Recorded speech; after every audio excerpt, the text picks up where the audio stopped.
নমস্কার বন্ধুরা, আজকে আমি তোমাদেরকে দেখাবো যে খুব সহজে কিভাবে কোনো রকম জল ছাড়াই, সাবান ছাড়াই আমরা রান্নাঘরটাকে পরিষ্কার করতে পারি। তো এখানে দেখো, রান্নাঘরের কিন্তু প্রচুর পরিমাণে তেল চিটে পড়ে গেছে। তো এই গ্রিলটার অবস্থাটা তোমরা দেখেই কিন্তু সেটা বুঝতে পারছো যে কতটা তেল চিটে হয়ে গেছে।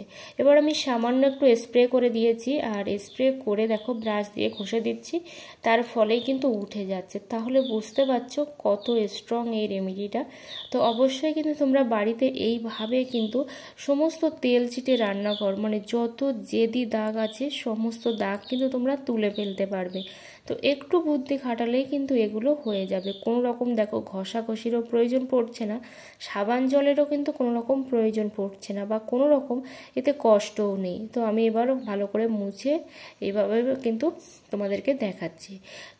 তো এই যে দেখতে পাচ্ছ মশলাদানি, এর উপরেও দেখো প্রচুর পরিমাণে কিন্তু নোংরা পড়েছে, যেটা কিন্তু কোনো রকম সাবান জল ছাড়াই বা মশলা শেষ হওয়ার ঝামেলা ছাড়াই আমি তোমাদেরকে মুছে দেখাচ্ছি যে এইটুকু স্প্রে করার ফলে কিভাবে এটা পরিষ্কার হয়ে যাচ্ছে। তোমরাও কিন্তু এইভাবে বাড়িতে খুব সহজে কোনো রকম সাবান জল ছাড়াই, কিংবা যে মশলা শেষ হয়ে যাবে তারপরে এই কাজটা করব, সেই সব চিন্তা ভাবনা একেবারেই বাদ দিয়ে কিন্তু তোমরা রান্না করতে করতে সমস্ত তেল চিটে যত জেদি দাগ আছে সমস্ত জিনিসই কিন্তু তোমরা মুছে ফেলতে পারবে।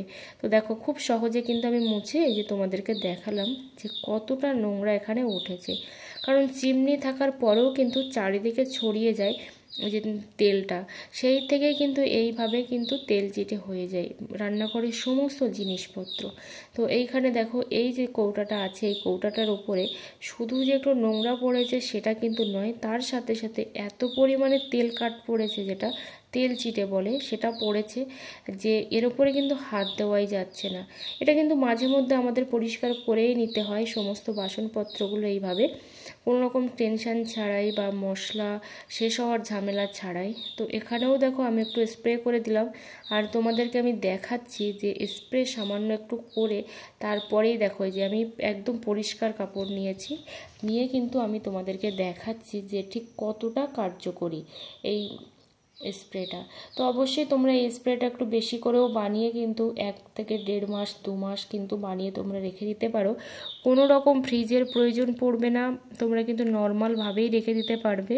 আর শুধু এই কৌটা জিনিসপত্র পরিষ্কার করাই কিন্তু নয়, সাথে সাথে কিন্তু তোমরা বাসন কোসন, তারপর হচ্ছে যে র্যাক থাকে, রান্নাঘরের বিভিন্ন যে র্যাক থাকে, তারপর গ্যাস থাকে, সব কিছুই কিন্তু তোমরা পরিষ্কার করে ফেলতে পারবে এইভাবে খুব সহজেই।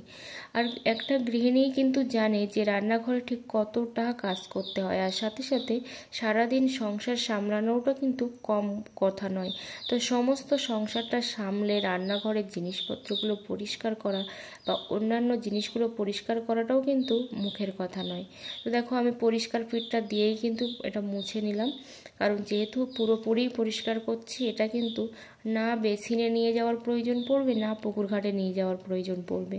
একদম ঘরের মধ্যেই সামান্য টাইম দিয়েই কিন্তু তোমরা এইভাবে এটাকে ডিপ ক্লিন করে নিতে পারবে।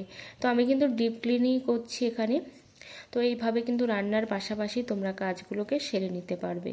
তো এখানে কিন্তু আমি কোনো রকম লিকুইডও ইউজ করিনি, আমি হোমমেডেই কিন্তু ইউজ করেছি। যে লিকুইডগুলো বাজারে কিনতে পাওয়া যায়, তো সেইগুলো কিন্তু পয়সা খরচা করে কিনে আনারও প্রয়োজন নেই, তোমরা কিন্তু বাড়িতেই এইভাবে সহজেই লিকুইডটা বানিয়ে ফেলতে পারবে। তো মশলার কৌটা থেকে শুরু করে সমস্ত কৌটার মধ্যেই দেখো তেল ছিটে পড়ে গেছে। 1 সপ্তাহ কিন্তু এখনও হয়নি, আর সাথে সাথেই কিন্তু তেল চিটেটা পড়ে গেছে। আর চিমনি না থাকলে আরও বেশি কিন্তু এই তেল চিটটা পড়ে। তো এইভাবে দেখো যেখানে ব্রাশ দেওয়ার প্রয়োজন সেই জায়গাগুলোতে আমি ব্রাশ দিয়ে নিচ্ছি। আর একটা গৃহিণীর কিন্তু সারাটা দিন রান্নাঘরেই কেটে যায়, রান্নাঘরের সমস্ত কাজকর্ম করতে করতে, কিন্তু তারপরেও কিন্তু সময় একটু হলেও বাঁচাতে হয়, কারণ অনেক রকম কাজ কিন্তু এক্সট্রা থাকে রান্নার বাইরেও। তো এইভাবে সেই জন্য যদি একটু বুদ্ধি খাটিয়ে করে নেওয়া যায় অনেকটাই কিন্তু সুবিধা হয়। তো দেখো এখানে আমি কিন্তু স্প্রেটা করে দিলাম এই কৌটাটার গায়ে, তারপরে জাস্ট মুছে নিচ্ছি। কোনো কিন্তু গায়ে জোর লাগানোর প্রয়োজন পড়ছে না, কোনো রকম স্কচব্রাইট, সাবান, শ্যাম্পু, কোনো রকম ডিটারজেন্ট বা কোনো রকম লিকুইড কোনো কিছুরই কিন্তু প্রয়োজন পড়ছে না। তো এইভাবেই কিন্তু তোমরা করে নিতে পারবে। আর এই জিনিসগুলো সত্যি কার্যকরী কিনা তোমরা বাড়িতে ট্রাই করো। তো কিভাবে বানিয়েছি সেটাই দেখো। এখন একটা পাত্রের মধ্যে আমি নিয়ে নিচ্ছি ভিম লিকুইড। তো তোমাদের কাছে ভিম লিকুইড যদি না থাকে তোমরা কিন্তু শ্যাম্পুও নিতে পারো বা হ্যান্ড ওয়াশও নিতে পারো। তো আমি 1 চামচেরও কম কিন্তু এখানে ভিম লিকুইড নিয়েছি। আর এই 1 চামচেরও কম ভিম লিকুইড দিয়ে কিন্তু আমি সারা মাস জুড়ে আমি বাসনপত্র থেকে শুরু করে আমি রান্নাঘরের যাবতীয় কাজ কিন্তু সেরে ফেলতে পারবো। তারপরে দেখো আমি এখানে দিয়ে দিচ্ছি বেকিং সোডা। অবশ্যই কিন্তু বেকিং সোডাটা এখানে ইউজ করতে হবে। তো এই বেকিং সোডা কিন্তু যে কোনো মুদিখানার দোকানেই পাওয়া যায় আর খুব কম দামেই কিন্তু পাওয়া যায়। তো এই বেকিং সোডাটা দেখো আমি কতটা পরিমাণে দিয়েছি। এখানে যদি তোমরা বেশি করে বানাতে চাও এটা একটু বেশি পরিমাণেই দেবে। আমি যেহেতু কম বানাচ্ছি সেই জন্য আমি কম করেই কিন্তু দিলাম। তারপরে দেখো দিয়ে দিচ্ছি লেবু। তো লেবুর রসটা দিচ্ছি। তোমরা এখানে চাইলে কিন্তু ভিনিগারও দিতে পারো, তাহলে কিন্তু একেবারেই নষ্ট হয় না বা কোনো রকম গন্ধ বের হয় না। কিন্তু লেবু দিলে মিনিমাম 1 মাস যায়, তারপরে কিন্তু একটু হলেও হালকা গন্ধ বেরোতে শুরু করে। কিন্তু ভিনিগার দিলে সেই গন্ধটা কিন্তু আর আসে না। আর লেবু দিলে অবশ্যই একটা জিনিস মাথায় রাখতে হবে, সেটা কিন্তু ছেঁকে নিতে হবে। আর লেবু যেহেতু পচে যায়, কিন্তু যেহেতু এর মধ্যে ডিশ ওয়াশ আছে আর সাথে হচ্ছে বেকিং সোডা আছে, তার জন্যই কিন্তু লেবুটা খুব সহজে পচবে না। মিনিমাম 1 মাসের আগে তো গন্ধ একটুও হবে না। তো এখানে দেখো আমি নিয়ে নিলাম জল।